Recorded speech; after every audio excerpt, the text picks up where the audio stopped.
Hello, everybody. Welcome to your, rotating list of people for the Mass Effect read along. I feel like every month we try to find something that's going to work for everyone, and then some people are like, "Nope, we can't. That's not going to work." Actually, so maybe one day we'll get all of us on a Maybe it'll be the very last one. I know, right? Oh my gosh. But this is for A Court of Mist and Fury, which I'm very excited to discuss. We've got Jess and Alexa. Ooh, that's a Oh, I cool love that. cover. Oh, I love that cover. That's nice. I haven't seen that before. All thanks Is to that Dusty Dawn. or is that A Touch of Magic? I can't remember which one it is. This one is the. Or am I remembering completely wrong? There's so many of them. This one is the Touch of Magic one, the Okay. Dominic I thought Weston one. Yeah, the art is familiar to me. Because there's two different ones from A Touch of Magic, but this is the Dominic Weston one. Okay, Yeah. that is a cool cover. Hey, Jessica. Hi. Hey. Yeah, I just finished yesterday. So I finished today. yeah. So Nice. look at us go. We did it. I love it. I love it. We made it. We made it. I finished on the 7th. Okay. So. Okay. Yeah. So it's really pretty fresh for all of us right now. But I didn't start it until this month. So No, I didn't. Oh, me I too. started it like 4 days ago. Same. When did I start? I think I started on Thursday, and I was like, I could do this. Yeah, it'll be fine. I mean, I did it, so it did work. So it was fine. Hello. obviously it worked. Yeah. It's technically still a reading, but it's a reread. Okay, fair. It was a reread for me too. Me too. First time rereading. Actually, yeah. Well, okay, really? Is it really your first time rereading? It's my first time rereading it. Yeah. I had never. Well, to be fair, I haven't actually reread it that often either. Okay. So yeah, I had never. So like when we started this whole project, the only books of hers that I had reread. Actually, I think the only thing I had reread at all was the first Crescent City book, House of Earth and Blood. Oh. Yeah. Huh. I had not reread anything else. Oh, now I'm really curious. Okay, now we're gonna really have to talk about this because I think personally ACOMAF's one of the books that has a lot to unpack in it. And it's also one of the books I think that is most beloved, even by people who don't necessarily end up loving everything. Usually ACOMAF's the one where they're like, we can see the merit in it, Yeah. we can see something good in it. Okay. Even though it's there are things in it that are kind of like interesting too in the context of having now, in some of our cases, read Crescent City. Yes. Or read other I have yes. Or I have read some other things. Thoughts on or read other okay. things. Yeah. Yeah. Okay. So, but before we get to that, thoughts. Mm-hmm. We're not going to talk about that until like the end. This was your first time reading it. What did you think? How'd this go? I really enjoyed it. I ended up giving this. I'm looking back to see what I gave the first book. Okay, that tracks. So I ended up giving this a 4.25. Okay. Which would have been higher, but again, my rating scale includes covers, and the covers, I'm not counting these. Yeah. I'm counting this. Oh, it doesn't have the original one on it. The ugly original one that's on there. Which one? The one that looks like a tattoo? Yes, the ugly. It doesn't matter. Whichever covers this book has had, they've never been attractive. No, they have not. So I agree. That's it true. doesn't matter. The first one was a little generic. So the covers were not good either way. So basing it off of that cover, it's never going to get a 5 because it's not going to happen. It can't. That's fair. But I gave the first book a 3.75, and I think that seems accurate, like enjoyment level wise, the difference in enjoyment level. Okay. I could see that too. Yeah. Yeah, I wasn't here for that live show, but like it is hard rereading that one. Like that one for me is always the hardest to reread if I'm rereading ACOTAR because I'm like, I know what's coming next, so I'm kind of like, I have to go through all of this again, and like knowing what I know. Now. Like I want to reread the first book again right now, knowing what I like, because the whole time we had that live show, I was like, I don't understand. Like I grasp the concept that we hate Tamlin, and I can kind of see why, but I don't see why. And then it's when you get to this book that you see why everybody hates him so much. And I'm like, I want to go back and read that book with this brain. We'll talk about Tamlin in a moment because I have things to say about that. So many thoughts. Right? Interesting. How is it for you, Bethany, now that you've reread it for the first time? I think I liked it better than I did the first interesting. time. Were you not one of those people who like loved it when you first read it? No, this was never my favorite series from her, and it's funny, there were things in this that when I first read them, was kind of critical of that other people liked. And now rereading it, I'm like, okay, actually, if I think about things like chapter 55, I was like, this is so stupid. Like the first time thoughts about this too. We can talk about that also. I'm like, what's in chapter 55? The sex on the paint table. It's the paint. It's the paint. That's all you need to know. It's the paint. Give it a time. We can talk about this. Yeah. So the first time I read it, I was like, this is absurd. Now, because I read a lot more in the romance genre, I did not read romance when I first read it. And now, because I've read so much of the romance genre, I'm like, okay, I see what she's doing here. Like, anyway, so just I feel like because I'm a romance reader now, my perspective on this book was very different from what it was the first time. And I'm like, oh, this is a romance. And she clearly reads a lot of romance. That's so true. Like that's the most accurate way. Yeah. So I really enjoyed it, actually. I haven't rated it yet. I don't know. Maybe a 4.5. I really liked it. Yeah. Yeah. Same. It's interesting because I also really love that book. Like I enjoy it a lot. It's one of the ones I enjoy the most, I think, in the whole ACOTAR universe. Although I think Silver Flames is still my favorite, but another time. But interestingly enough, like this time around, it was like a little more noticeable. Like there is definitely, and it's understandable just based on where Feyre is mentally, that there's a point in the book where there's a little bit of a lull and it becomes sort of like a slice of life. We are here. This is what we're doing today. And I'm like, it's not an issue, you know what I mean? Yeah, no, it's not an issue, but it's just interesting notice for me because it's more noticeable now. Like I don't think I really thought about it the last couple of times I reread the book. Now I'm like, oh, right. Yeah. But that has something to contribute to what Feyre is going through at this point. But I still really enjoyed it. I'm glad I was able to actually finish rereading it. I was a little worried I wouldn't make it in time. Yeah, no. I'm glad you were able to. Okay, we have people with thoughts. Oh, I love this. That my review of Crescent City got you into it. Kind of like the Crow cover. Okay. Yeah, I like the slice of life stuff too.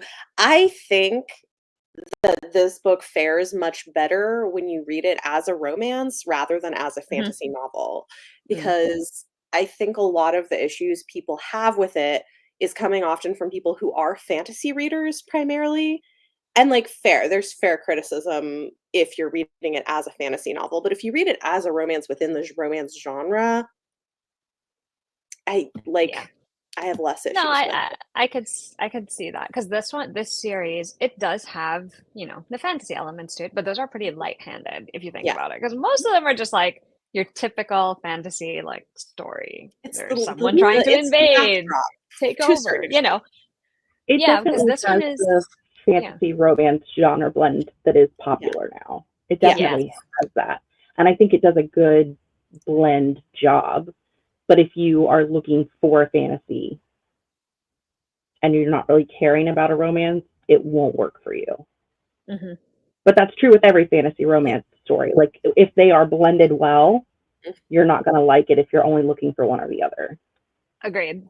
And I think that, that's a whole fantasy romance genre thing that's been happening a lot. But I agree, actually, you're right. It is more romance than anything else. Because in this one, the emphasis is not on the world and the plot there. It's really more about the relationships between all these characters. Yes. Which is so interesting to read. It is. And I do reread, I mean. I do love it. The found family is kind of great. I love all of the side characters. I don't know if I can say that. Arguably, I think this has the best sort of found family group dynamic. Yeah. I love it. Of the series. I think it has the most solidified, like it's the most clearly obvious. Yes. And it's the most familial feeling. Yes. Because the others are like, they have like the huge cast of characters, right? But they're not always very familial. Yeah. I do think, and I'm going to say this vaguely so that it doesn't spoil things. Okay. We're not in there. We're not in that territory yet. Sure. Let's go. But I do think reading this now, I think there's evidence that some of the things we find out later about more, that groundwork was already being laid in this book. Okay. Wait, when we get to the spoiler, I want to know what you're thinking of. Okay. Because I've thought a few things about that. So okay. Yeah, so we can talk about that when we get to the spoiler parts. But yeah. So for me, like I'm like trying also because Jess hasn't read these, so I'm like, I don't. And I know you don't mind getting spoiled, but some of these things are more fun. Yeah. I don't like. Again, I just redid the math for what my rating would be if I took out the cover, and it would be a 4.75. So like, obviously, even knowing like things that are going to happen doesn't bother my enjoyment level of having a good time. That's good. But I definitely, because I've learned things just like from existing on the internet, but also we've talked about things like different spoilers for different series. Like as I'm reading it, I'm looking into it, trying to find things, and I'm like, I can totally see how this is going to be this thing in the future. Okay, like my brain is working on putting things together. So. Well, I actually like hearing your perspective on that because you get the benefit of having the books already, while the rest of us were like, this is one book and we have no idea what's happening next. Yeah. Really, not really. No, it's really interesting. I heard a new spoiler the other day for the Throne of Glass series that I did not know about, and I'm kind of sad that I learned it. Because it's a big character one. and an event spoiler? It's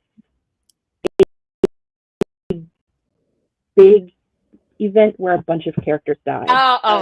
Yeah, okay. Yeah. So, and I was like, how have I existed this long and not known that happened? Mm-hmm. And then I was like, but now I'm sad because I know it's going to happen. I'm already sad about it. I can't even enjoy watching them on the page because I'm already sad. Yeah. Oh, but it's fine. It was just a random, like, on Instagram. And I was like, what do you mean that happened? Yes, we will not spoil. Oh, we're not going to say anything about it. Don't worry, we're not going to. I don't know what they are either. Sorry for the vague. I haven't read it either, so, like, I don't know. Yeah. In that case, should we talk about the story stuff first and then do the characters after? Because I feel like the characters are going to take us longer. That's true. Because there's like a lot to say about a lot of them. Yes. Good point. Okay, story. Yeah.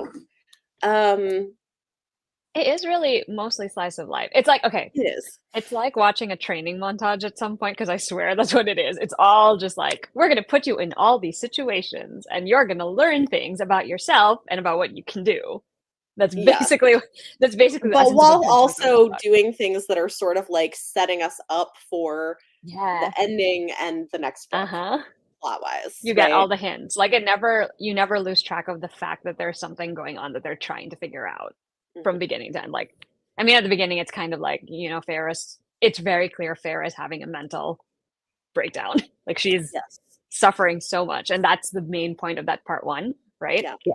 And then part 2 and part 3 lean more into like, well, this is her space to figure things out and also learn other things and also help with things. And also develop relationships with people. Yeah. So this is basically like the Heir of Fire of the series, right? Because that's how it feels to me. Because it's like it's the same thing. Like she has to pick herself back up. Yeah. And like recognize things about herself and, you know, be accepting of that, which I think is something that Sarah does remarkably well in these books when she chooses to do it. I feel like it usually goes over well. It does happen in another book, but we'll talk about that one.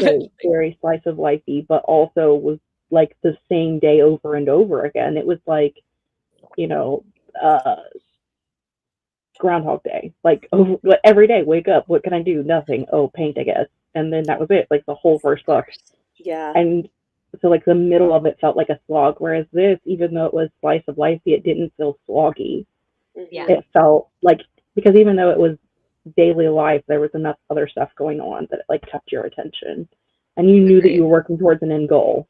like her learning how to paint was not, or not learning how to paint, her painting, because it was her only joy in life, was not us working towards a goal. At least in this one, we're going through like a training montage. We know we're working towards a goal. And we're looking for the pieces of the Book of Whispers. Yeah. It's more interesting. But did you guys also have that same feeling in the first part when she's still at the spring court, where I didn't notice this maybe the last couple of times I read, but it feels super claustrophobic. Yes. Like, it's just the way she talks about it and the way that there's, it's sort of like what you were saying, Jess. It's just like a repetition over and over again of the same conversation with him. It's always like, I want to do this. I need to go out. Yeah. And it's like, no. just wait a little while. Eventually and she, at some point she's like, I can't take this anymore. And she tried to tell him and he couldn't hear her. Yeah. He didn't want to hear her. He chose not to listen. Yeah. Oh, a Tamlin. Okay, we'll talk about that in a second. Talk about Tamlin. Oh my god. Like, we'll get to Tamlin. But like, yeah, that first part is so, like, it was really claustrophobic for me this time. I don't know why. I was just like, maybe it was partly because I was listening to it too. Yeah. I like it because she mirrored it so well with the way she had Feyre thinking, like what Feyre was doing. The fact that there was literally no interest in her at all about anything, and that she was letting everyone just be like, do this, do that. You know what it reminded me of a little bit now that I think about it, and I wonder if this could be why it could hit harder this time, is it's like kind of reminiscent of COVID lockdown. Oh. It kind of was, yeah. Yeah. Except everybody else was allowed to do stuff. She wasn't, though. Right. Yeah. Which makes me angrier. But, you know. Yeah. It's worse. But, yeah. And like, it's all supposed to be happy things, right? Like, everyone's rebuilding, she's getting married. And it's still like, you still feel all of this dread no matter what's going on. She also, like, the whole time, she's like, I don't care, do what you want. She has no opinions on she gave up anything for the wedding. She doesn't, she's just, like, floating along with it. And it's sad because I think it's because of all the rejection, right? Like, it made her diminish herself because she's like, well, they're not going to let me do anything. They're still stronger than I am. Which is the impression she has of herself, obviously. But like, and we know that's wrong after reading the rest of the book. Yeah. But yeah, it's. Yeah. Oh, the people going out and partying during COVID. Yeah. That's This is, or going on vacation. I can't relate really because because of my job, I was always at work. Like, I never had like a not going to work day. And so like when people talk about how bad it was, I'm like, I have no frame of reference. I don't have children, so I didn't have children at home. I was constantly at work. It was when my sister was doing cancer treatment, so like she was also like having to, like, you still had to go to the hospital, still had to do stuff. So it was just like nothing really didn't really change for me. So when we talk about like the confinement feeling, I'm like, I have no frame of reference to this. I know I should. It's a big moment in their lives. Everyone's experience of it was different. Yeah, I mean, everybody got it. I think it's wild. It's like, circumstantial, right? Yeah. But I definitely, for her at the beginning of this book, I in the real world had a friend who was like in a relationship, and she explained it to me as like, she was like, I'm ready to leave, and it's because I feel like I'm a piece of furniture. Like, I'm just supposed to sit there and wait for him to come home, and he just expects me to be there. And that's how I feel like she was in this book. I feel like she was a piece of furniture, that he just wanted her to sit there and look pretty and be there when he showed up. And that was her job. Yeah. It's very just like symbol versus an actual person, you know? And I would keel over. Like, there's no way I could do that as a person. No. Just, you aren't a person anymore. Like, you have none of your thoughts, feelings, or anything is valid. Yes. Well, and all he sees is like good. Yeah. Right. Well, and then you contrast that, right, with how Rhys is with her, and I think that's what works so well about it, is he's like, okay, I still want you to be safe, but I'm going to let you make your own choices about that. Like, I'm going to trust that you can make good decisions for yourself. I'm going to help you, like, have access to resources to train to be strong enough to protect yourself instead of just like locking you up so that nothing ever happens to you. It's really well done. Yeah, it is. That part. And when he tries to hold her back and she's like, no, I'm doing this, he's like, okay, I guess you're doing this. Like, he actually hears her fight back and is, I'm not gonna say he's okay with it, but he accepts it. Yeah. Yeah, because he knows she's a person. Yeah. Well, and I think too, reading it again, like with my like romance reader hat on this time Go for around, it. right? One of the things that I really appreciate about this is because if you know, when I first read this, I hadn't, like I said, hadn't really read romance, but thinking about the way that this mate bond trope has been done in paranormal or fantasy romance in the past, and the difference in how she does it here, I really appreciated it because there is a matter of choice, and even though he might feel like he wants to be possessive, he chooses not to be. He chooses to like, well, I'm gonna, if like I'm not gonna push this on her even when No. she's with somebody else, and like giving her space to work out her feelings about that. So I think especially given the way that had not been the case in romance of how that trope had been done, I really appreciate the way it kind of puts a different spin on it. Same. I like that there's a development from the Yeah. beginning of like he's basically her enemy and just making her mad so that she feels something, and then he's trying to educate her or help her or Mhm. keep her, free, give her that freedom to figure it out for herself. And Yeah. then eventually you see them becoming really like they actually become friends, Yeah. just like she becomes friends with everyone else. And that it's nice to see before you get that confirmation that, oh, there's something more there. This Yeah. whole time there's been something there. Yeah. Even though it is alluded to pretty often, it's just if you didn't know to look for it, it would just be like, oh, they're getting closer. They're friends, Yeah. Right. So And I think it was really nice. even me, like I knew going in because I like it's on the internet, but like I really liked the way that it was done. That it wasn't just an automatic like clearly we are meant for each other, so we must like grow feelings or whatever. Like it was very much at least from her part, grew feelings naturally, and she was looking back and able to see like what he had done for her under the mountain and how he like even though she wasn't happy about it at the time, she was looking at it from the viewpoint of Tamlin's possession rather than as someone that he was trying to save. And I think when you look back on it, but Agreed. Okay, so we have a multi-part comment here, and I think this is going to be an interesting conversation. So, Yeah. Carissa, I read it too, actually. okay, yeah, and I've heard people say this before, so I want to talk about this. So with the first book, we were meant to believe Tamlin and Feyre are in love, regardless whether we believed in it or not. It's different. Tamlin watched what happened to Feyre, who he loved. He had hella trauma, and it's never addressed. Like Feyre was having intense trauma responses, and his actions were also a trauma response from his side. He did not have the space to work through his trauma, and so instead he defaulted to whatever he could to counter the feelings his trauma brought up, which was control. I think it could definitely spark deeper conversations into toxic masculinity and how the patriarchy hurts men too. I don't think Tamlin is a bad guy, and I feel he was done dirty. So, Are we yeah. going to talk about Tamlin now? Yeah, let's talk about Camps. Yeah, I'm like, let's talk about Tamlin. Yeah. You know what? I'll say right now, I actually agree that he is a traumatized individual. I agree about this. Like, I don't disagree, considering what you find out about like his background, right? Yes, you find out his about dad, that, and yeah. and of course, like everything he had to endure, sending all his friends over the wall to die in this vague hope that maybe they'll like this is all traumatizing, and I understand that, and I also agree that he was definitely a traumatized individual. However, you know what he was missing too? There's two things. It's one, like nobody's ever called him out in his shit, like really called him out. Not the way Lucian does it, where he like bark, bark, bark, bark, bark, and like a minute later he's like, okay, whatever you want. Yeah. Do you know what I mean? He doesn't have those relationships. He doesn't have something that would teach him that there's another way. So I understand all this, but it still doesn't make me any less upset at the way he treats Farah, because it's still not fair. Like, it's still not fair and it's still not right. No. And I mean, to this point, I think this is also true. He is abusive to her, and his trauma doesn't give him a pass to abuse her. Exactly. I mean, I do agree with that too. Yeah, he did.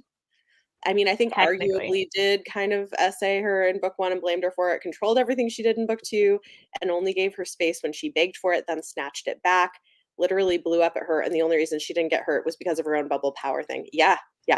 Tamlin also destroyed the study while Feyre was gone, so no, it's not a one-time thing. Yeah, so he has control issues, he's got anger issues, he is abusive. That He's doesn't the beast. but at the same time, so this is one of these things where both of these things are true at once, right? Like, he Yes, is exactly. traumatized. He has not had, I mean, I guess you could say he's not had the space to work it out, but I also think he doesn't want to work it out, at least at this point. Like, he Yes, has never been challenged to the point where there's been any reason to. exactly. And even when Feyre leaves him, and when there is clear, like, it is looking him in the face that she is happier, healthier, not losing weight, like, she has a literal mate, he cannot see it, you know? And, like, do I think Yeah, there could be opportunity for him to change and grow in the future? Maybe, but he is it he would take is a he's lot, it would take a and lot, it would and it take would never someone be with with Feyre. It would never be with Feyre. no, No. no, no, Yeah. no. It has to be someone who will push him back and who will make him look at himself versus like everybody else just giving in to him, Well, and I don't even think using his tendencies, right? Like to manipulate him into doing certain things, like Ianthe, who we are also going to talk about. Yeah. I don't think him being in a romantic relationship where he is at in his stage of trauma is good for anyone No. involved at Yes. all.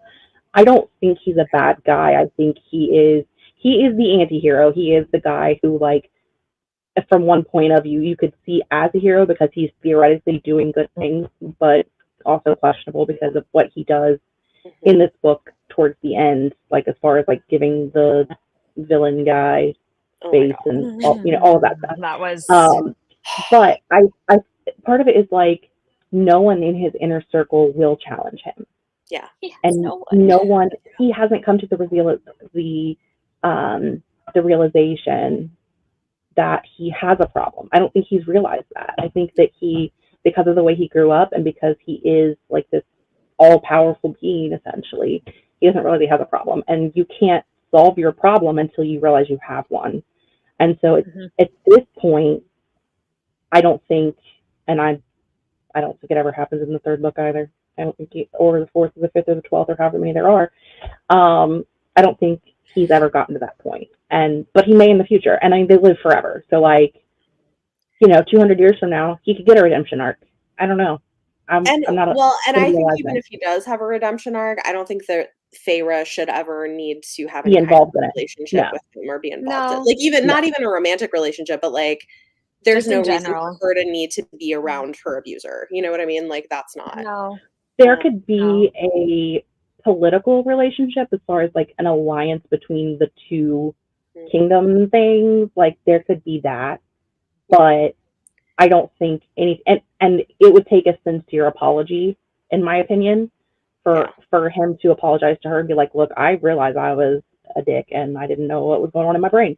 For even that political relationship to happen. But I feel like a political relationship is as far as it should ever go I between those two agree. ever again. I agree. Yeah, and I think this is true. Him being sad and crying after blowing up at her is hallmark abusive behavior. Absolutely, Oh, it it's very is. manipulative. It It is. And I mean, and he's doing it maybe not consciously, but right. he is being manipulative.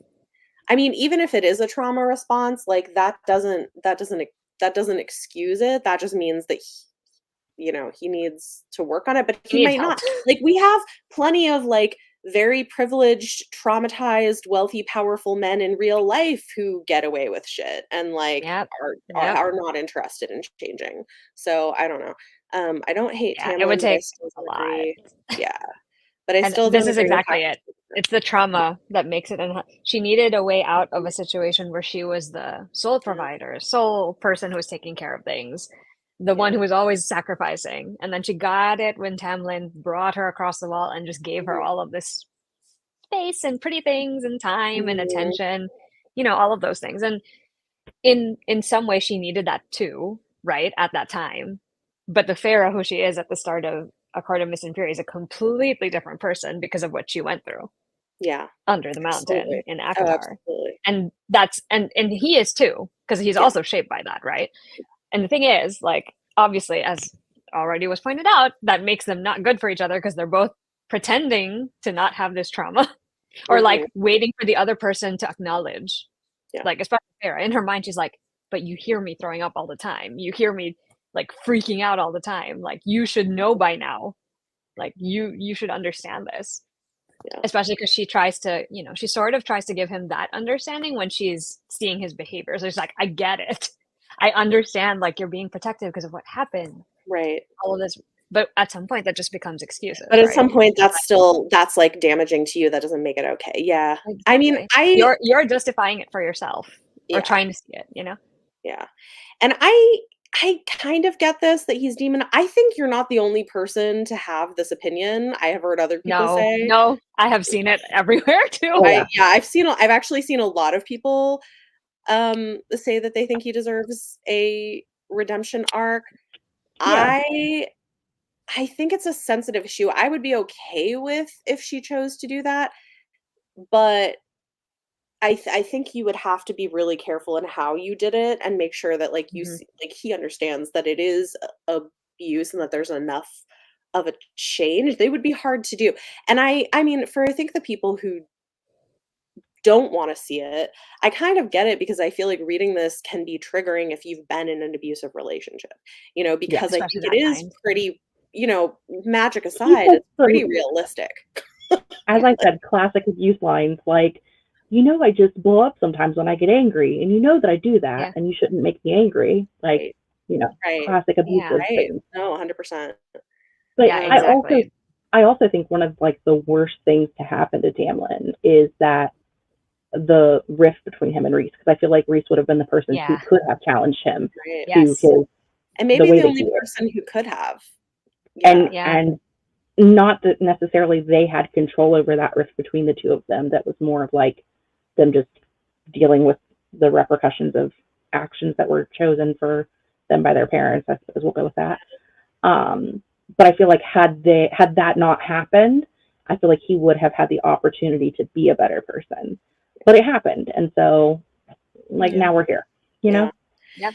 I do think this is really interesting. Not sure he would accept having people around him who would challenge him. A lot of abusive men would lash out and push people out who challenge them rather than have Yeah. self-reflection. I think that's true. I mean, I don't know.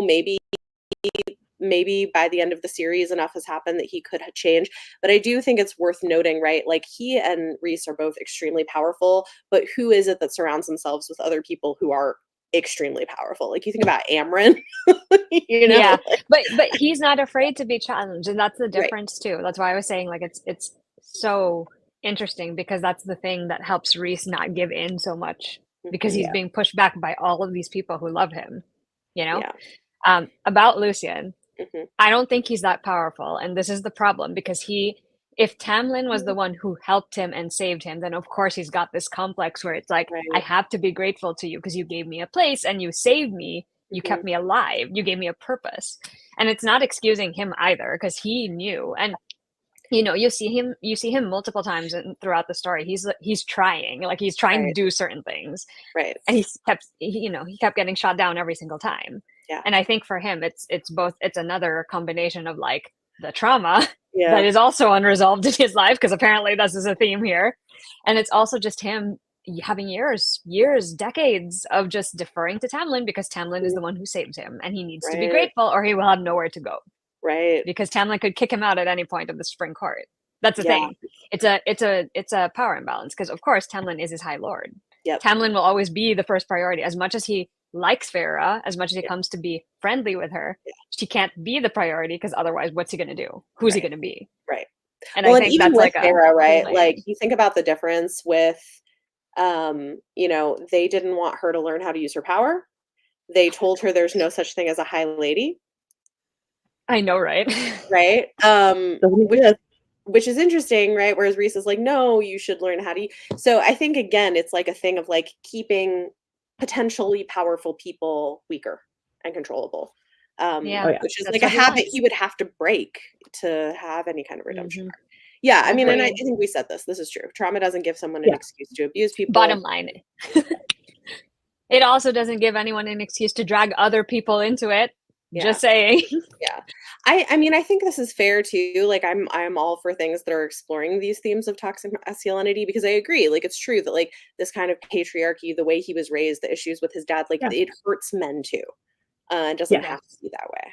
Yeah. Yeah. I would read that. Like if that was a thing that Oh, came me into too. existence, Yeah. I would absolutely read it. And I feel like I don't feel like everybody deserves a redemption arc. There are definitely characters that I care very little to see, but because I care about characters that he's connected to, I would like to see him be a better person. Yeah. And it would be nice, like, even if it wasn't, you know how, like, sometimes a full redemption arc is like they, face this trauma they go through and then they get what they want. They get the happy ending. It doesn't have to be like that. I would just like him to start acknowledging that there was a problem, right, and that he needs to work through it, and like, not just run away avoiding it. Healing. Have him get a fairy therapist, you know? Yeah, basically, we need to find one of those. Lots of people in prison need that now anyway. No kidding. We just start kidnapping humans who are therapists and like taking them over. You're like, listen, we've got a lot of trauma. Yeah, right. Yep. They also, like I said, they live forever, so he's got plenty of time to unpack all of his shit. Yeah, like there's plenty of time. One thing that really stuck out to me, though, reading this, and this is, I'll try to be again kind of vague because I don't want to spoil things, but I'm curious to see in future books in the series what she's going to do with Rhys, because in this book, right, you have him doing a really great job of being like, Feyre, you deserve to make your own choices for yourself with full understanding of what's happening. And then he does not treat her that way in A Court of Silver Flames when it comes to pregnancy stuff. Right. And complicated feelings. Because I think you've heard this too, Bethany, probably. Because I've seen this too. Like, and I Silver Flames is the one I haven't reread. So that one will be the first time I read it. Yeah, that's going to be an interesting one to reread. Yeah. And I think the other thing most people try to say about it is that we also have to remember we're no longer in Feyre's mind. So we're not seeing Feyre's side of the things. And we're not hearing their conversation. Because of this bond they have where they can talk to each other in their minds. Maybe they're having a completely different conversation. Who knows? Right. The thing is, we're seeing from the sister who is the most angry and the most. And I'm not saying it's not necessarily true that he is being more controlling. It might be. Yeah. That might be leading into something else. But it is also possible that Nesta is just biased. Nesta perceives it that way. That's interesting. Yeah, because Rhys is also the symbol of the person who brought this to her doorstep. Right? By being like, we need to do this for like in this book. And so it does stand to reason that she might be a little bit angry. Just a little. Interesting. I don't know though. We'll have to read Silver Flames. We'll see. Again. No, I'm really curious to see when we read Silver Flames how I feel about it. Because that piece really stuck out to me where I was like, he feels so strongly about this. And it's such a shift. And it's also one of the biggest criticisms people have of that book. Yeah. I was going to say, not to spoil anything, and I will be very vague about this, but maybe it's because of how ACOMAF ends too. Do you remember how it ends for? No. Okay. We'll talk about this in the next time we talk about an ACOMAF. Because there's something that happens at the end of... Yeah, there's something that happens at the end of that book that could also be the reason. Interesting. Well, I'm going to say this having I'm sorry. No frame of context. Have no context, obviously. I just know that she's pregnant in that book, and I know I know some of the things of like why it's concerning. You also have to. I feel it probably also has something to do with the fact that he's a man, and men are very weird about their progeny. That's you know true. what I mean? They are very weird about their progeny. So too, right? That it's really precious because they don't have many of them. Right. Remember? They don't have many children. Right. They don't. They're really rare. Children in this war are rare, and which is weird because like the High Lords all had like 30 children, and then they were all right. Whatever, fine, sure. But so like from that aspect of it, I could see him being more controlling of her because of that. But I don't know because I haven't read it. But like just from the outside perspective, I'll be very curious. From what I know, it's going to be interesting to do a reread because like that really stuck out to me rereading Mist and Fury this time, and I was like, Okay. Yeah, he says it a lot. He does, which I loved. That was one of the things that I like so much about their relationship in this book. So is like the way he gives her freedom and respects her autonomy. So that's going to be interesting. Yeah. It's also, let's see. Did we talk about Feyre at all, or were we just talking about the men in her life? I was like, hold on a second. Did we actually talk about Feyre? I mean, I feel like we did mention like book, like so much of it for her is the people in it, like not just the men, but the people in her life. But I do think you really see a transition, right, between like the way that she is in the spring court and the way she is in the night court and how she starts to heal and come back to herself. And we see like the end of that arc. And this is what I appreciate now, where like her finally being able to paint again at the end. Yeah. And then like this relationship culminating sort of like with the pain. I'm like, okay, I get it. Like, I'm okay with it now. Even like, is it actually stupid? Like, sort of, if you were really doing it, yes. But as a metaphor, like, I can appreciate it. Listen, I also think it's dumb, but I have seen way worse. Read way worse. I haven't seen way worse because that would be weird. I have read way worse than that. I was gonna say, I'm like, this is actually, it is. I would say it's probably, if you read all of her books, maybe it's one of the more like, explicit, more like, and I know a lot of people who are new to fantasy romance, they do find it a little surprising because they've never seen it before. Yeah. But since I had before I had even read this one, I had already been reading romance, right? And I've also been reading fan fiction for like a good chunk of my life. Okay. I'm like, this is pretty tame compared to a lot of other things that I have seen. Yeah. Right? Like, I think, like, tame, yeah, it's tame. I was like, and it continues to be so even when we get further in the series. In my opinion, anyway. I'm sure there are other people who will disagree, but there's some I like we'll talk about when we get to like some Frost and Starlight. Yeah, I like too that like it's not just Reese who sort of recognizes her as a person. I like that everyone in the inner circle kind of goes out of their way to be patient with her, but also to be encouraging with her. Because I think, it's a lot, right? You've been through all of that. You were human for a long time. And then all of a sudden you're also just transitioning into something new. And they're really open with her for the most part. Like there are certain things they won't tell her, but there is enough there where they're like being vulnerable so that she can be vulnerable back. Yeah. And I like that they let her see that and they don't really make her do anything. It's just like, all right, like this is how we are. This is what we're like. Yeah. And it's up to you, like what you want to do with that information and what you want to, how do you want to move forward with that? Yeah. And I love the dynamic she has especially with Moore and Amryn. I love her dynamic with Amryn. I love Amryn so much. I love Amryn too. She's great. I do like her dynamic with Moore also. Because it's like she finally has someone who's almost sisterly in a way, in the way that Elaine and Nesta couldn't be for her. Yeah. Which I really liked. The closest good female relationship she's had her entire life before Moore was her maid at the spring court. Like they had a good relationship. Alice. I don't know what her name is. Please don't ask me to remember. Yeah. But like. And Alice is like, please take her, get her out of here. I know when Alice was like, get her out. Yeah. That is like the first, like as from what we've seen, like the only good female relationship she's had. Mm-hmm. So her going for, and that has a power imbalance. Yeah. Because again, that woman is supposed to be kind of, going to whatever Tamlin says. And also she is her maid essentially. And so her going to Moore and them being on the same playing field as far as like, not having a power imbalance and being able to be friends. That's like the first friend we get to see her make, really. Yeah. I really like that. 18-year-old woman. Plus Moore is just a hoot and a half, really. Yeah. Despite all of her trauma, which I'm thinking will be unpacked at some point more. She is very funny in this book just because of all the commentary she makes. Yeah.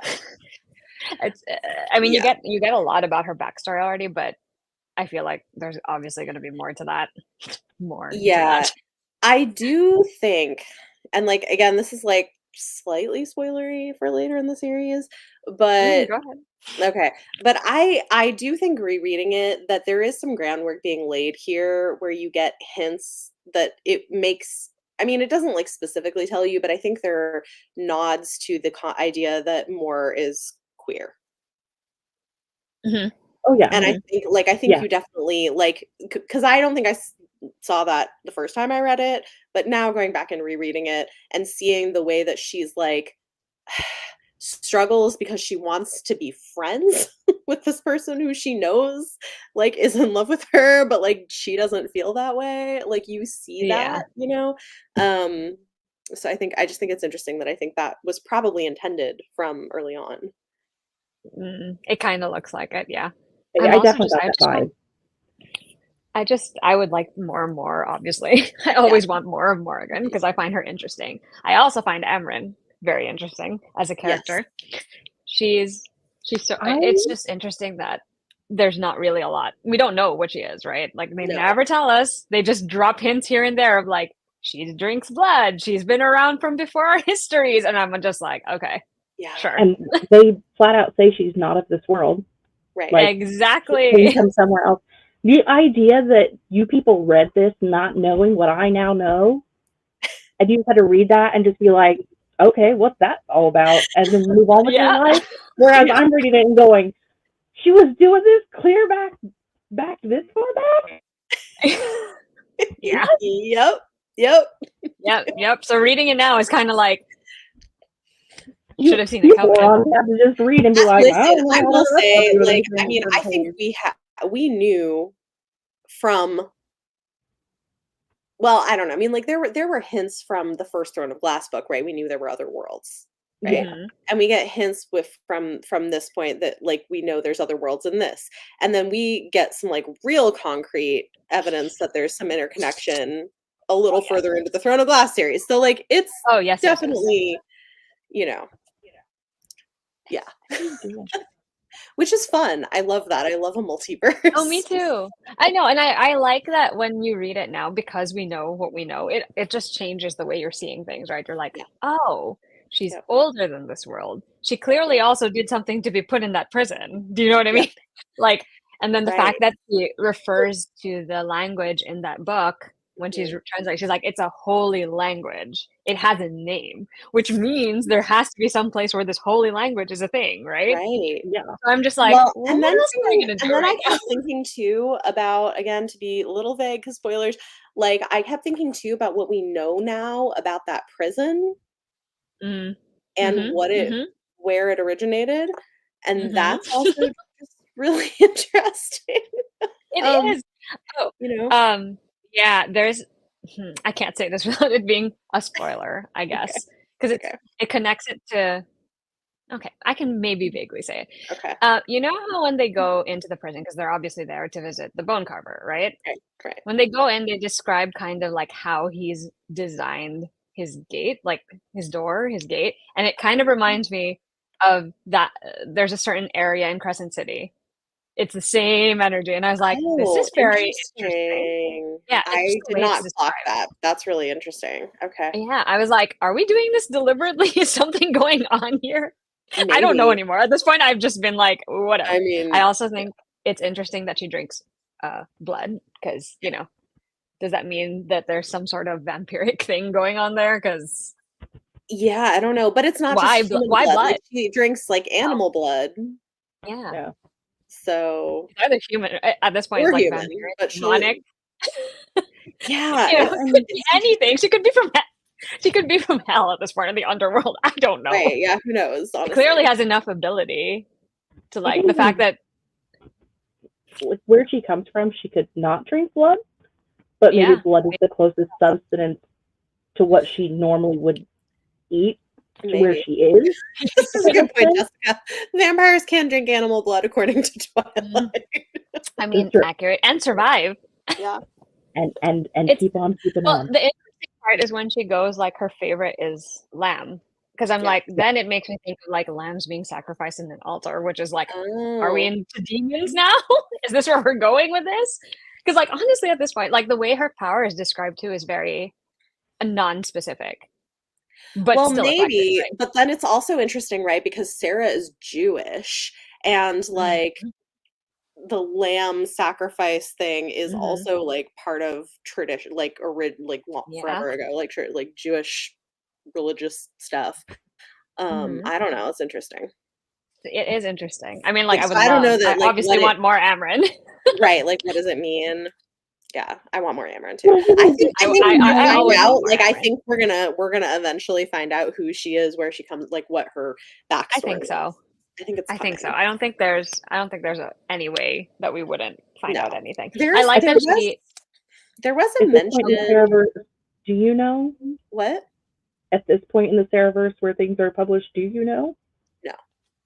No. Okay. So it will exist at some point because there's no way gotten, to like we know, like you learn a little bit more about her, but no, we still don't really know. You get a lot more information about her and what she can do. Yeah. Less so about where she's from. We still haven't really talked about that, basically. That's going to be the 4th series. I mean, it could be. Maybe. Oh, you know what else I didn't clock before because I think I just wasn't paying attention. The cauldron, right? Okay. Like I was like, in my brain was like, oh, it's like just a big cauldron, but it's shaped like a bathtub. It's like a clawfoot bathtub. Yes. It's way bigger than I remember it being. Yeah, she describes it as being like a black iron clawfoot bathtub with like black liquid in it. I remember. No, you don't remember because you didn't read it before. I knew in reading it that it was very big. Yeah. Like largest size, like bigger than the cauldron from Hocus Pocus. Like I grasped that concept. So, but I didn't think of it being oblong, I guess. Yeah. No, this is what I imagined too. And then this time I was like, she describes it as a bathtub. And I was like, oh, okay, that's interesting. I mean, in fairness, you could also imagine it that way. Absolutely. Yeah, I had totally forgotten that too. One of the things that Amren says, though, actually, since we're still on Amren, she does look at Farah and she's like, oh, we're kind of alike. And I'm like, what does that mean? Why are you saying this? Because she's like, they're not. I think it was something to the effect of like they're the only ones of their kind, which makes sense, right? Because like Farah is now this whole new thing because she's like got all these drops of High Lord in her. Well, also they've been made into new bodies, right? Because Amren is not in her original body. That's not her original body, and they say that very explicitly. Which I'm like, again, are you a demon? Are you just like, what is it? Yeah, the only ones who are made. Yep, that's exact. Well, not the only ones anymore. Not anymore. Yeah. By the end of this book, cauldron now 4 of them. No, I did too. No, but it's not. It is a black kind of iron-looking clawfoot bathtub with black liquid inside of it. So for anybody, my question is this just like a plot hole? I don't know, or maybe it must be a punishment to turn her sisters into Fae. And I'm like, I don't really get that. Like, they were doing it to like essentially. Well, not really. So you're going in and out too, Jess. I don't know what. Tell me to stop. I mean, it was to test it so that the queens would feel comfortable using it, right? And they didn't know for sure. They could use any because it could have killed them. Yeah, right. Instead of spitting them back out. What? But I think it's more. They could have used any human.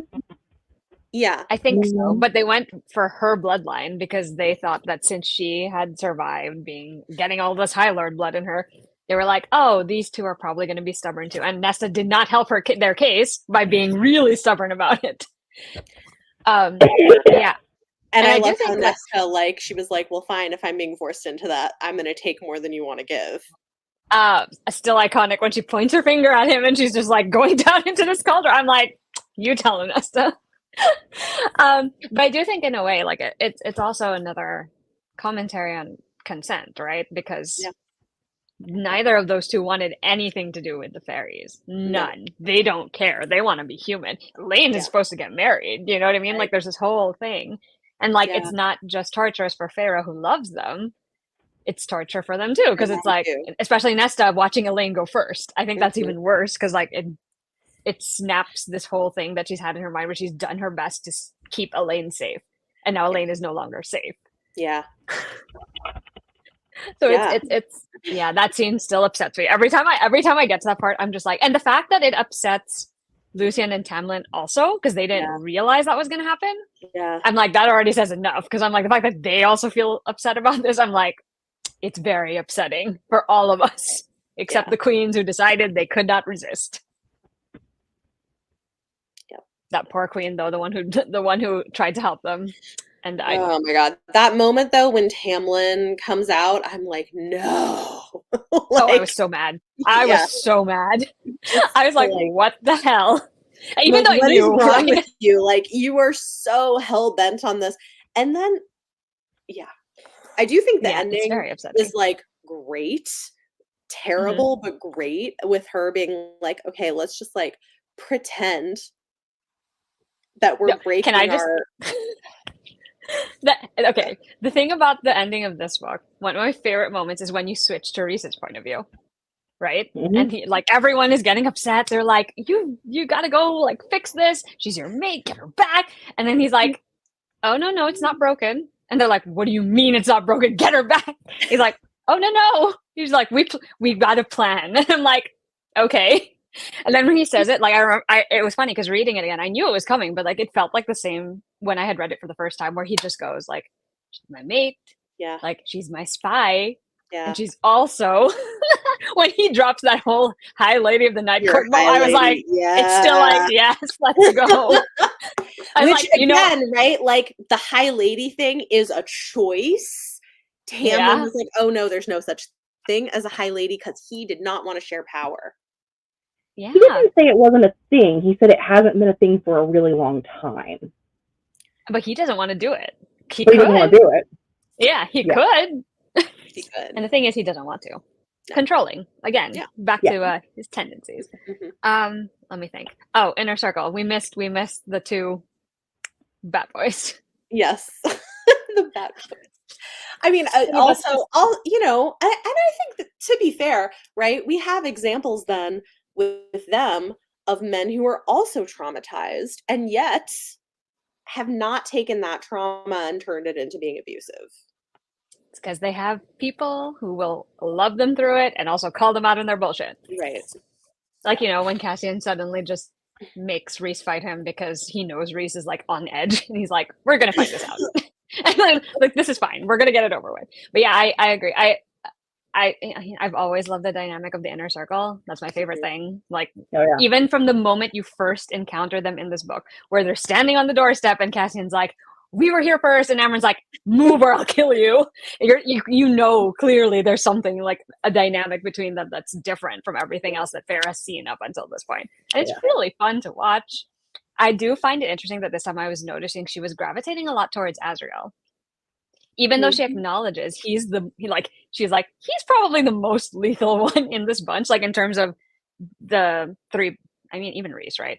She's like, he seems really lethal. She's like, I guess I'll be safe with him. So she usually ends up with him or looking at him or make it. And I was like, I find it so interesting because Az is the most, I guess, closed off of the group.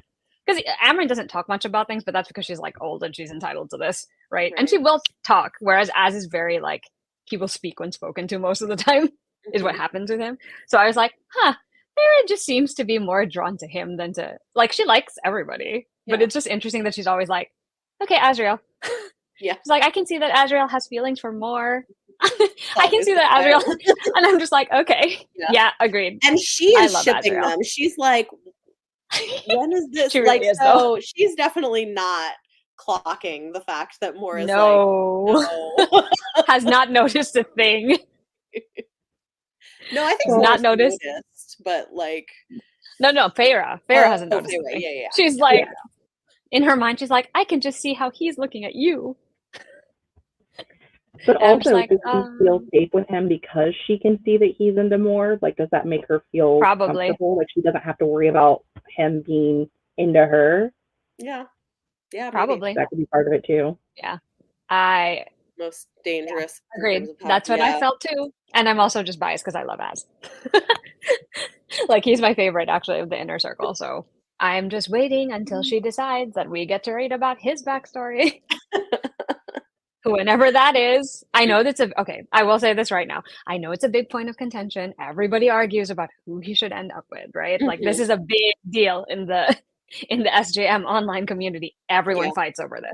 And honestly, I've never gotten myself involved in any of these because I'm like, at the end of the day, what I really want is for Az to feel like he's worthy of something, because that's the problem this whole time, right? Like he's always like, I'm not enough, I'm not worthy enough, because of all the stuff he's been through and all the things that have been done to him. And I'm like, I would just like to see him, no matter who he ends up with, or if he doesn't even end up with anyone at all, that's fine too. But I just want his story. Yeah. Because he has stuff to work through, you know what I mean? Yeah. So I do think it's interesting. But yeah, I know that currently he is the most popular topic of conversation when it comes to A Court of Thorns and Roses, because everyone wants to know who ends up with. Yeah. Well, and then I guess the other big bombshell at the end, right, is Elaine. And Lucien. You mean the part where Lucien is suddenly like, oh my god, my mate. Oh my god, she's my mate. Yeah. Yeah. Yeah, that I know people have feelings about this too. Oh yeah. Lots of feelings. It was weird. Jess, I want to hear your thoughts on this. You have not read Yeah, me too. Okay, so I already knew, again, because I exist, but it was put in so nonchalantly, just like, here, have this piece of information, but yeah, you know. And was it put in to just add more drama to a situation that did not need more drama? No. Like, there was plenty going on. That is not. Or was it? Or was it? Or was it put in because of it would work out really well with what Reese says, where he's like, maybe we can get him on our side because we now have Elaine. I do love Lucien too. I just saw that comment pop up, Jessica. Me too. Oh, I don't dislike him. I feel like he is being led down a very bad path by Tamlin, because I mean, like, even when he runs into Farah in the forest, and like the first time when he tries to take her back, and she's like, but I wrote him a letter and told him that I was happy and blah blah blah whatever. He was so surprised by that. Like, he had no idea. He had no clue. No. Like, nobody told him anything. He was just like, thought she was like needed to be rescued. He still thought she needed to be rescued. He was like trying to save her life. Yeah. Yep. And so like I feel I don't dislike him. I think he should try harder to get his friend in check.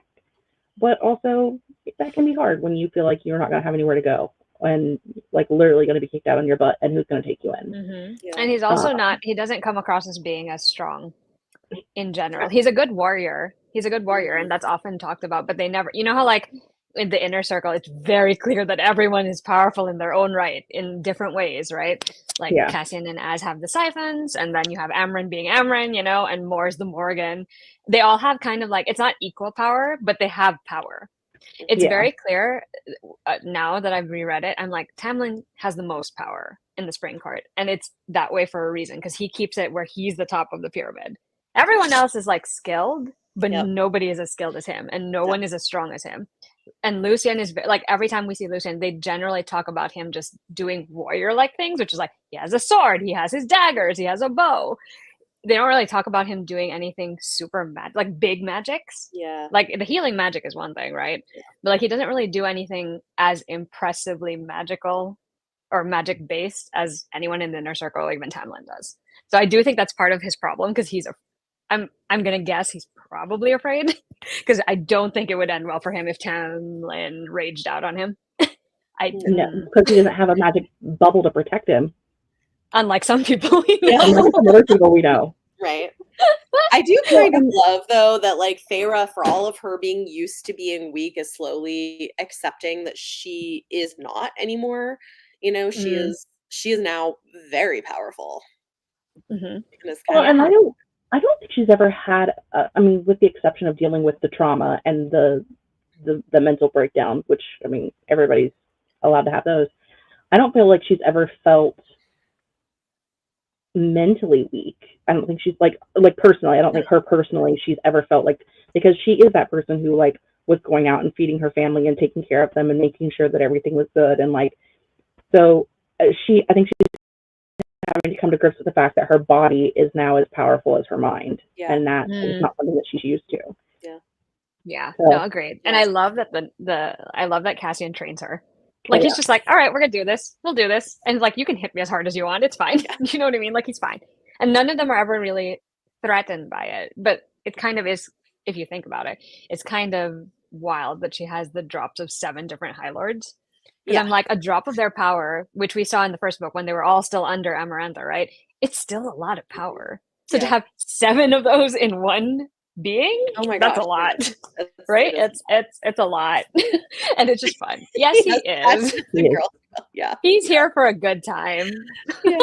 Yeah. I have a soft spot for Cass because he's always the one who makes me laugh because he always either says something inappropriate or something funny, like inappropriate in their dynamic. Well, and I also do like too, like you get like the banter with him and Nesta from the first time they meet, and I love their banter. I'm so sorry. Like the first time they see each other, I'm just like, oh, it's so clear. It's so clear. There's a neon sign written in the sky. Right? It's just like, look here. Yeah. No, it's great. I am just really curious to see how she's going to make Elaine interesting. Yeah, I was thinking about this too. I've seen a lot of people's different like opinions about how Elaine's story should go, right? It's like, is she going to still be that same sort of, I guess, like she's a bit of a wallpaper character. She's just there, she's good and she's kind and she's everything, but she doesn't have as much spark, I guess, as Feyre or Nesta does. Nesta more so because she's just like a raging fire over there. But some people have been like, what if she's more like she'll turn dark? Like, what if finally all of this is gonna catch up with her and she snaps? And I'm like, that would be interesting. I don't know that it would be in character, but it would be interesting to see it because I don't know that she's also been able to deal with the trauma that they went through as a family. Because you know how like they talk about how like she and their father are just pretending like everything was fine and nothing happened, and Nessa the whole time was like, this is wrong, like something is not right here, this is not right. And the whole time the other two are just content to be like, we're all good now, this is fine. I was like, that is already had her mental breakdown. She was living in the land of delusion. Yep. And she can no longer do that where she is right now. There's a lot of interesting stuff. Another set of characters I really enjoy is when they go to the summer court and they meet Tarquin and Cressida. It's so sad. Like, doesn't it make you really sad when he was trying to be friends with them and then they're just like, we're still gonna steal this book? It made me so sad. I was like, no, don't do that. I was like, he's trying to be nice to you. But it is very funny when Amren is like, she's using the blood ruby as a paperweight. It's just there. She's just like, this is fine. This is not whatever. Yeah, the best part is when Reese is like, I have to talk her into not misting that entire city. I was like, technically, you guys provoked them, if you really think about it. So, it's kind of justified that they would have it out for you. But it is funnier when she's like, yeah, but then Varian sent me this necklace. And I'm like... that part always makes me laugh. You stole from us, but also, I kind of like you. A little bit. Right? I'm just like, it's so awkward, but it's great. Like, that is one of the random, like, side things. Yeah. The whole time their relationship is described as like she's taunting him and he just doesn't know if he wants to stab her or just make out with her somewhere. And Claire's like, this is weird. Are they the Sarah J. Maas equivalent of the black cat girlfriend, golden retriever boyfriend? Like, is there a dynamic? Yes. The accuracy of that statement. 100%, absolutely. They were fun. I honestly, I enjoy them, and it's so minimal. It's so in the background, but it's just fun seeing it when it happens. Yeah, it's just fun seeing it when it happens. Because Amren's clearly smug about it. She's like, I'm having a great time. This is fine. Yeah, right? You know what would be really interesting with Elaine, I guess, is if once we're in her perspective, she is just a very different person than what we see. That's what I'm kind of hoping for too. Yeah. Because Nesta has been almost pretty much exactly what you thought she would be. Right? And I think that's more interesting if it's that way, like there's something deeper going on with Elaine. Because then it would make them very different from each other, right? All three of them. So it would be interesting. I really hope it's Elaine's book next. I don't know. There's no confirmation of who it is anymore. None of us know. We don't know. I don't even know when we're going to find out. At this point, it'll probably be next year. we'll find out. Maybe. I feel Who like knows? if we were looking at the three sisters as people who exist in the real world, I feel like more of us would be Elaine than anybody else in that dynamic. So I wonder if that's why people are like, because we always like to envision ourselves as like being someone who would do more in that kind of a situation, whereas a lot of us would not. We absolutely would just be the wallflower and just be like, well, I guess this is what I'm living with, because I can say right now, when shit gets deep over here, I just roll with it. So I'm 100% her. I'm just like, this is what I got to do now. So I wonder if people are like afraid to see what she's really like. To like, I think situation. Yeah. I think it's just interesting because like a lot of the conversation around Elaine often it revolves around her just not doing anything. She's very passive as a character, is what the impression in general. This is actually the first time in a while where we see her on page actively deciding something and pushing through with it, because she's the one who says like, we're gonna do this to Nesta. She's like, we're gonna do this. And when she says it, Nesta just listens. And I think that's why I think your theory about maybe there's more going on under the surface might be very well founded. It's just I don't know what that is yet, and I would like to know. Yeah. I agree though. I'd probably be a mix of like Elaine and Farah. Not so much a Nesta, but I know like I would say one of my sisters is a Nesta. So I like, you know what I mean? Like, I get it. Yeah. It definitely depends on the situation. Like, if I have the opportunity to be a Nesta, I absolutely am. Yeah. But like, when life in general is just like handing you the shit end of the stick for days and months on end, I'm just like, all right, another day, another nickel. Let's do this again. Like, you just roll with it because you have to. Yeah. But if I have the opportunity to be an Nesta, for sure. 100%. Yeah. I love Nesta though. She's actually my favorite of the three sisters. Yeah, no, I love her too. I love her too. So I'm excited for her book. But the summer court is not the only place we visit. In complete contrast, we also visit the Court of Nightmares. Yes. Which was a very interesting experience. Oh my gosh. I have always like found I don't know what this is like. I've always found that whole scene like very hot. The one where they're sitting on the throne, right? And she's sitting on his lap. Yeah. I like that it's a performance to everybody else there, but it's not actually a performance really at the end of the day, because they're actually having feelings. Yeah. I enjoy that because that's like probably one of the first times you see them sort of having that level of physical intimacy. And it's in front of people, which is a lot. But you know what? Now that I think about it, it's also, I feel like if you read that and you were like, oh wow, this is really like, if you found that hot, but then you want something that goes like beyond that, Neon Gods by Katie Robert has the same vibes. I don't want anything near that level, but I am so creeped out by that scene in general. Like, because PDA is not my jam. Plus, I'm Demi, so like that is not like a thing that you share with people. Totally. And so during that scene, I'm just like, I'm just gonna pretend like no one is here except for that guy that they're putting on a performance for. Everyone else in the room does not exist. One person is as many as I can handle. Okay. Jessica, this comment from Jessica makes me so like, because I totally see that. I would not be surprised if that was the case, because it does. There is a scene in Neon Gods that has the same vibes but more. And that does not surprise me, considering it's by Katie Robert. The Court of Nightmares is just such an interesting thing for me, because like, Farah, not just because of that part of it, but it's just interesting because again, Under the Mountain is modeled after the Court of Nightmares, right? So it's actually a real big show of Farah's healing journey and her processing this trauma and trust in them, that she goes down with them. Yes. And lets herself be put on display like that again. Yeah. Like, you know what I mean? It's more than just, everyone showing off like that we're still stronger than you are. It's a big step for her. And I think that sometimes that, like, when you're reading it, you kind of get lost in like the thing that's going on between them, which is also another step in that thing. But it's also a big deal for Farah herself to actually be like, okay, we'll do it. This is a far cry from who she was when she was like, I can't go into the prison. I can't do it. Yeah. Like I can't go in there. Well, I can't and go this under time she remembers everything. She hasn't been drugged either. Yeah. Right. You know? Not like the last time. Yeah.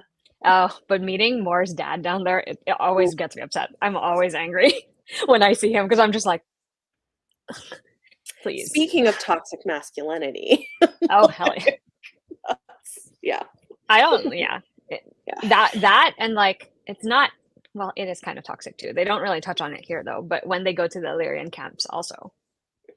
Yeah. Remember? Because it's interesting because she actually already set up something that happens later on in the series by taking us to these camps and being like, they come in and the first thing they ask is like, have the girls trained? Have they done their thing? And they're all like, no, they're doing chores. Yeah. And then he's like, no, we agreed. You train them first. And then they go do chores. Yeah. And that actually is setting something up. This is not too much of a spoiler. It's setting something up, basically, is what happens there. And I there's so many times. This is another example of like, it is part of their master plan, right? They needed to go there. Yeah. But it's also another situation where like you're putting yourself on display in front of all these people again.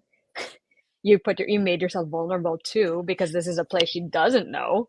Yeah. With a lot of people who are like trained warriors who could do things. And she still goes with them. She's like, all right. Yeah. I mean, it obviously ends up turning out well at the end of the day. I do like the fact that we do get, aside from chapter 55 happening, I do think it's very, she basically just one bed troped us with a very tiny room. Yeah. Which I like reading, and I remembered this coming, and I was like, right, that trope is in this book. Yes. Very specifically. There was only one. He made a second bed appear. No. Magical second bed. Not in the inn. I don't remember if he does it in the cabin, but in the inn, I don't think so, because the room itself was so small from how they were describing it, and they had to like shove it against, like, you know what I mean? There was, he didn't even have room for the wings, right? Yeah. Right.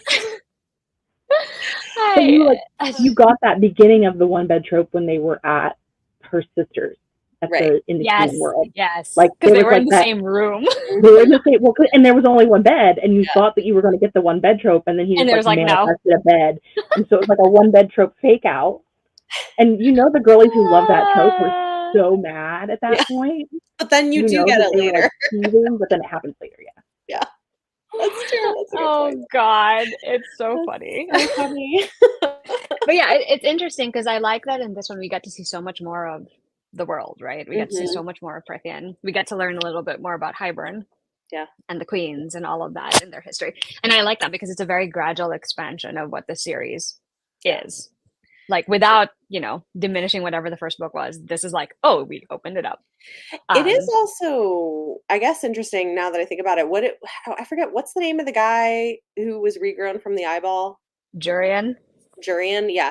So it is interesting the mirroring that's happening, right? Of like, he also was like controlling and wanted a woman who did not want him. And then we've got Tamlin kind of, that's interesting. Yeah. Yeah. Oh, Jurian. Granted, I'm sure his mind is cracked after all that he's had to see under the mountain for like 50 years. Yeah. But it doesn't excuse anything that he did beforehand either. So, that's a piece of work right there. Yeah. Unfortunately. You know what other thing occurred to me while I was reading this? And this is like a common thing that I've also seen other people say. There's a very clear Howl's Moving Castle vibe in this book because of like when he says the whole like, there you are, Feyre, that's kind of a Howl's Moving Castle thing. But the Starfall is actually very Howl's Moving Castle, and I did not realize this. I don't know why I didn't put it together until now, because it reminds me of a scene that happens in Howl's Moving Castle in the film. I can't remember if it's in the book actually, because it's been a while since I read the book. But like in the film, there's a particular scene that kind of reminds me of Starfall.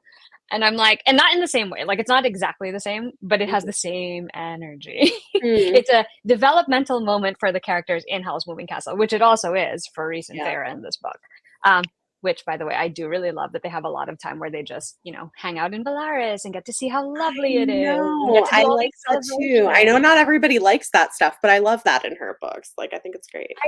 Yeah, me too. And I love that in this one, it's like, she gets to visit almost all these places, right? She goes out dancing with them. They go to the restaurant. They go to the artist quarter, all of these nice, beautiful places.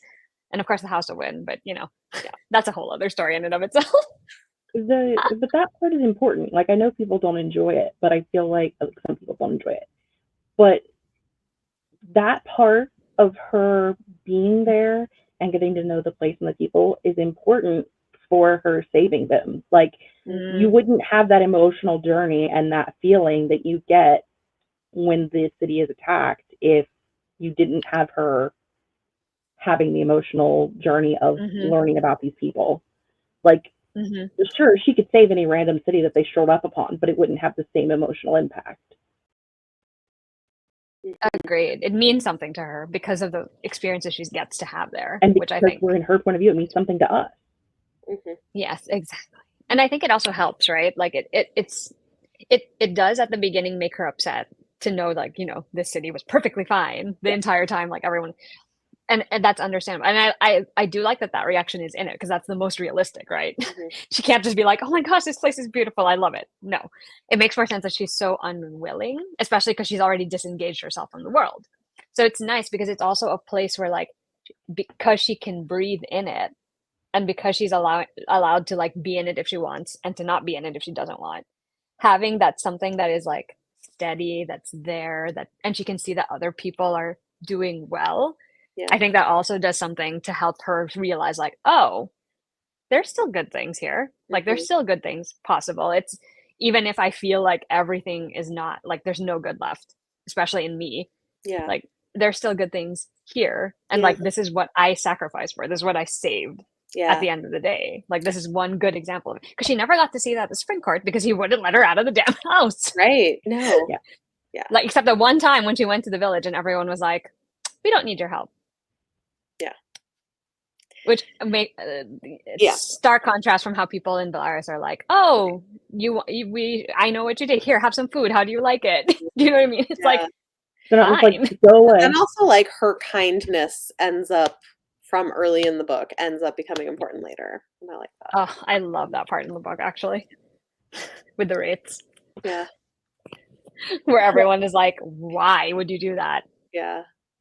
Yeah, I love it. I also like the Suriel shows up and is the one to reveal the fact that they're mates. I think that's it, the chaos is great. The Suriel is like the busybody aunt, It's like, it shows up, it's like, okay, I'll answer your question, but also I'll give you an answer you weren't expecting. Yeah. Also, here's some more drama for you in case you didn't have enough going for you. And you know what is extra amusing to me? Isn't there a part where Reese kind of goes like, or one of them goes where they could never catch a Suriel, and for some reason she's already caught it twice? Yes. They all kind of say that, like, they don't understand how she did it because it's so difficult to do, and she's like, now I've done it twice. That's right. She's like, here you go, I'll do it again. Yeah, I love the Suriel. The Suriel's like low-key a character that I enjoy, just because every time the Suriel shows up, something always gets revealed, and you're like, but the vibe I get is that the Suriel lets itself be caught by her. I think so. Or like willingly walks into the trap. Yeah. Because, like, by now, I'm pretty sure they're aware there's a trap. There's no way they don't know this. Oh, yeah. So funny. Book is so fun. I enjoyed this book so much. I did too. I had a great time. Obviously. Yes, agreed. Oh yeah, 100%. I do think that about the story. Yeah. Oh, and you know what? It is interesting, right? Yes, Amren is the one who, like, always drinks blood, but also Feyre's blood is healing. And so that's interesting. Once again, this amount of power, she could literally, at this point, she's probably the most powerful. I don't remember. We'll find out more, I think, in the third book, but I'm pretty sure. Well, I think even if her level of each individual power wasn't higher than other people's, the fact that she has so many powers makes her overpowered. Because it's like, you could have a knife and you are dangerous.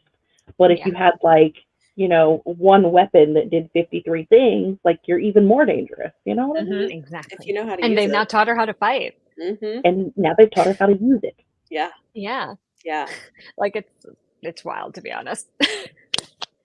It has me hyped for the third book, even though I also know it's a lot of things happen. Yeah.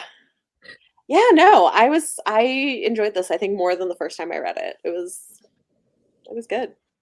And again, I think but again, I think it's because I'm a romance reader now and I wasn't. Yeah. Yeah. I'm glad though. I'm glad you felt that way. I'm interested to get to the third book because I know so many people have said that they just like don't like it at all, or they hate how things ended, or like I've heard so many bad things. I mean, it's different. It's got war. No, and I also think there's like one or two specific things that a lot of people get hung up on, which I find very funny because like to me I'm like, is it my favorite thing that has ever happened? Not particularly, but I get it, you know. And we'll talk about that when we get there. Yeah, I don't remember everything, but I do remember that like one of the big things is that people don't like how she at her endings will use like sort of Deus Ex Machina moments. I don't care. It doesn't bother me. I don't care about that either. But a lot of people hate it. She did it in her last book too. Like Yes. It's fine. I don't care about that. It does. But yeah, I think the other interesting thing in the third one, I want to see if there's more references to other worlds or rifts, because this one definitely had them, right? Like we said. I think it's specifically when they're in the bone quarter, right? Or not bone quarter, sorry, with the bone carver. Yeah, and I don't remember where it was, but I remember there was somewhere where someone referenced like that there were supposedly some kind of beings that existed back around when the cauldron was doing stuff. Like that there was competing ancient races of beings of some sort. Like Yes. Yeah, that's in the chapter where they visit the bone carver. Okay. Because they talk about having rifts in the fabric of the realms. I'm actually looking at the quote right now. It says that in the chaos of forming, creatures from other worlds could walk through one of those rifts and enter another world. Yeah. But the rifts closed at will, and the creatures could become trapped with no way home, which sounds oddly familiar, doesn't it? Right?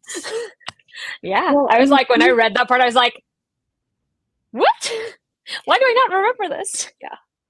I think when they were talking about Amren's backstory, she wasn't the only one. I think she was just the only one that got stuck here. Yeah.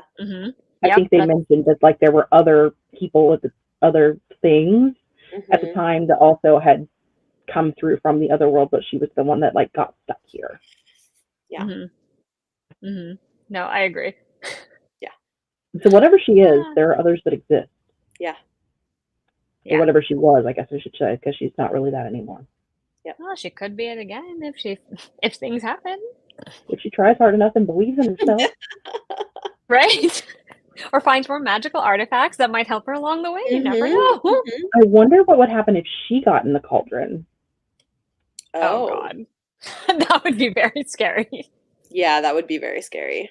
Oh, I would be very scared. The fact that Rhys is like, he doesn't trust anyone more than Amren to be the second because he knows she's powerful. He's like, I try not to provoke her. And I'm just like, and that she's the one who gets left behind to look over the entirety of Belarus on her own. Yep. I was like, all right. Yep. I was like, cool. We know you're very powerful. We have no idea what you can do, but we know you've got something in there. Yep. I mean, he did say he was afraid she was going to miss an entire city. So. Yep, exactly. Yeah. I mean, is it one of those like you do this and it's gone? And the fact that she lets Cassian poke at her a lot. Now that you mention, because they're always like arguing, and he's always calling her nicknames and calling her bluff. Yeah. But she never threatens him with anything, even though he also knows that this is something. I remember now that you guys said misting at dinner. Don't they show her what misting is? Like they throw something in the air and then it goes away, and they're like, right? So just think about Amren doing that to an entire city. It's kind of terrifying. Yeah. All in a day's work, apparently. Yep. Oh gosh. I'm really looking forward to reading the third. I'm glad it's the next one we're gonna be reading. Yeah. Because it wouldn't be so fun. It would not be fun to wait so long to read. No, yeah. We No, already I'm did that glad. once. I think it'll be fun. I'm excited. I was like, we already did that once. I don't want to do it again. Yeah, it's fair. My niece, who started reading the first book in August, is now on the fourth book. Okay. Like, she's flying through them, and she's like, "Why aren't you caught up with me yet? I want to talk about it with you." And I'm like, "I can't, because if I read it too soon before the live show, I'll forget everything." I had to leave the house and go buy her the whole series. So she was like, "I don't have any money left in the budget for this," because she gets an allowance. She's like, "I don't have any money left in my budget for the rest of the books in the series." And I was like, "All right, I'll go out and get them for you. But don't yell at me." She's like, "Can I borrow yours?" And I was like, "No, you can't borrow mine. Mine are special. They were expensive." I love you, but I don't love you that much. That's so funny. Wait, when you say fourth book, is she reading Silver Flames, or is she reading the novella? I think she's on Silver Flames. Okay. Oh, okay. So she is reading the fourth book, yeah. Yeah. What are we doing next month? Is it just the third, or was it the third and the novella? I couldn't remember. So October is technically it's the month we're in right now, because we're behind. Right, we're slightly behind. I mean, it's fine. We're like by like a couple weeks. It's fine. We're supposed to be reading Wings and Ruin in October, which is fine. And which I will do. Frost and Starlight in November. So probably the live show will be like early November, early December. Yeah. Okay. And then this is for everyone's benefit too, by the way, not just mine. Yes. Well, we took December off from reading a book, which is good because December is busy, but it also gives us time to like have this built-in catch-up time. Yeah, that was kind of my thought. Because then we have our big January, February dual read. Yeah, I have no idea how I'm going to do that. I've listened to these via audio, and that's going to be a hot mess. You don't necessarily have to do them. You could just read them back to back if you wanted to, since it's your first time reading it, because that's how all of us went through it the first time, if you wanted to. Yeah. The tandem read is just interesting if you're rereading it, because it makes sense. Whoever came up with this tandem reading order did it really well. Yeah. Yeah. It was done it up and go as close as possible, but like obviously if I'm like out doing something, I'm not going to stop that book and go to the other one and start it. But I'll probably do it like as close as possible. Yeah, it can be fun, especially towards the ends of both books. The beginning, I think you could be fine. Like you could even listen to maybe the first half of both and be fine just going straight. Yeah. And then if you wanted to try the tandem, the best parts for me are like the endings, like towards the endings, because it just makes sense. I've done it both ways, and even on a reread, I've also done it both ways, and neither way is like it doesn't make too much of a difference, I would say. Just depending on how you like your fantasy books. Yeah, that's the main thing to keep in mind though is that we're doing one live show for both books. Yeah. So you'd still have to read them both then. And then also, I will say the other thing is if you have a set of characters you like more, tandem reading will be better. Oh yeah. Because I do think some people benefit from the tandem read because they love characters in one of the two more. For me, like there's characters I like in both, so it doesn't really affect how I read. But like I know people who are like they specifically love certain characters in Empire Storms, and they love the characters in Tower of Dawn. So for them, like reading separately was harder. Yeah, that either way, whatever you do, I mean, is fine. I think you'll enjoy it either way. Those are two of the most fun in the series, I would say. I have fun. Like I have not read one and not had a good time. That's great. That's good. So, I think at the end of the day, that's what all of us want, to have a good time doing this. Ideally, which means Catwoman is going to be interesting, because that one I have not reread ever. So, yeah, and I really liked it the first time, but I haven't. Me too. Yeah. Having read it. Yes, that's how I feel too. If you like one more than if you like a character and the character doesn't happen to be in the book that you're reading, then you'll kind of be like, okay, fast forward. Yeah. But I do think a lot of important story things happen in both. So you'll be served either way, because since this one is really more fantasy than a romance, even though there are romances in it. Yeah. No, it's much more fantasy heavy. Yeah. Yeah. No, it's been really fun. I'm excited, and it's interesting rereading it. It's definitely been different. Ooh, interesting. Oh, wow. Was this before or after you read the other stuff? Okay, got it. Was this the first book you read? Just out of curiosity, because I do think it would be. I don't know if that would be the first thing. Yeah, well, and I mean, the thing is too is like I liked it, but I am not like I didn't have a vested interest in what she was doing with Catwoman. Oh, if it was your first experience with her, then yeah, I don't know that Oh, would be the book that's I'd interesting. use as the No. gateway. Yeah. And that one too, the other thing with it is I had read before hers, I had read the others. Because you know how there's more in that DC Icons series, and they're written by different authors. So I think I kind of had an idea of like, oh, they're going to take What a the character and project do of their it own is. spin. No, I did too. I had also read the other ones, so I feel Right? like. So I think that's why maybe when we went into it, we were both kind of like, wait, I can't wait to reread it because I honestly cannot remember. Yeah, I think stuff like that just doesn't bother me. Same. I probably just tuned it out or something. Yeah, like I just, but I have heard other people make the same complaint. Like I think that just doesn't like phase me. So Well, it's fine. Yeah. Well, we'll find out when we get there, which is sometime later. It's like,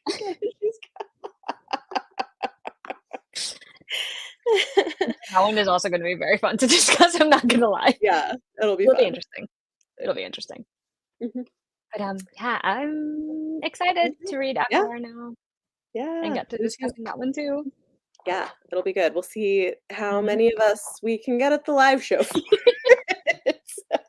I think oh my god, can you imagine if it was only 2? I hope not.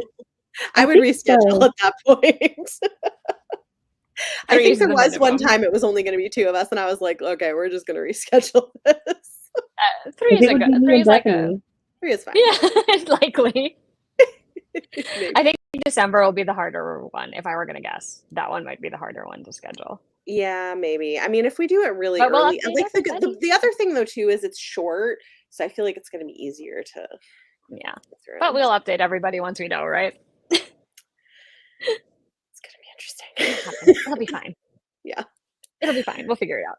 I'm curious to see because like Frost and Starlight has always been my least favorite of her books, so I'm curious to see how I do with it on a reread. So. I can't say anything because I was about to say something. I'm like, nope, can't say anything. What? Jess? I was about to say something too. I have no frame of reference. I have no clue. Okay. I'm just here. I think though I was more. I think I was more annoyed because they hyped it up so much and it was a hardcover release that I pre-ordered and like it was this big. It's short, but it's also just like it came out in May. It's a Christmas story. It's like, let's hang out with these characters at the holidays. And I was like, I mean, there are some story things that happen, but not a lot. And it's mostly about Christmas. Well, it's mostly, like the winter holiday, solstice, whatever. But so I think part of it is I was just very annoyed that I paid hardcover money pre-ordering it and that it came out in May. This was back in the era where that was unusual. Yeah. Like to have something that short in a series like that be, because now I feel like it's happening more often where we see that. Yeah. Yeah. But at the time it was kind of like. It was like, what are you doing? And we were also, I think a lot of us were also expecting a story, like a full-length story, and that was not what it was. Novella. And this was basically like a detour into, happy filler slice of life moments, right? Yeah. Mostly happy filler slice. I remember people being angry. Like I remember when that book came out and just like the absolute anger from people of like those being very valid. Like you can't give me a book that is this short, all vibes. The vibes are holiday vibes and it's June. Yeah. Like if you're going to give me an all vibes book, it needs to be released in the season that the vibes are from. Exactly. Yeah, I think that was part of the problem with it. Yeah. And it really is mostly vibes in that one. Hocus Pocus, the movie, originally released in June. Interesting. I did not know that. And it flopped real hard. There you go. Well, maybe we'll find out when we read it. maybe we'll like it better on a reread, though, is my thought. Like, I feel like now that I know what it is, and your we're reading it expectations in for a it are set. seasonally Yeah. appropriate time. Right? You know, it might I be mean, better. and like, I wonder if there's anything in that. It's so short that I wonder if there's even anything in that one that connects it to other things, the way that all the books so far have had those things. Because I don't Yeah, know. I know it connects it to the rest of the series. right. I don't know that it connects to anything else outside of the rest of the series. So I'd be Ye curious to see if that was a thing. Yeah. I mean, I it don't does set up know. the I next mean, book, like, the so main yeah, like, the main thing I remember being important about it is setting up Silver Flames. Silver Flames. Yep. Mhm. And, causing everyone to suddenly really ship someone with someone else because of something they do in that book. Yeah. But I don't like anyway, ships. They always sink. we'll get to that. Yeah. Alright, But yeah, y'all. ACOMAF was fun. It was Yeah. great. I'm so glad we reread it. I know, me too. This was really fun.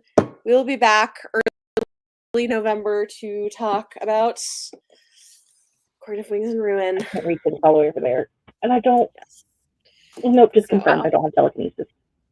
thanks for hanging out, everybody. This was great. Have a Yeah, good thanks for night. being here. Yeah, we'll see y'all next time. Bye.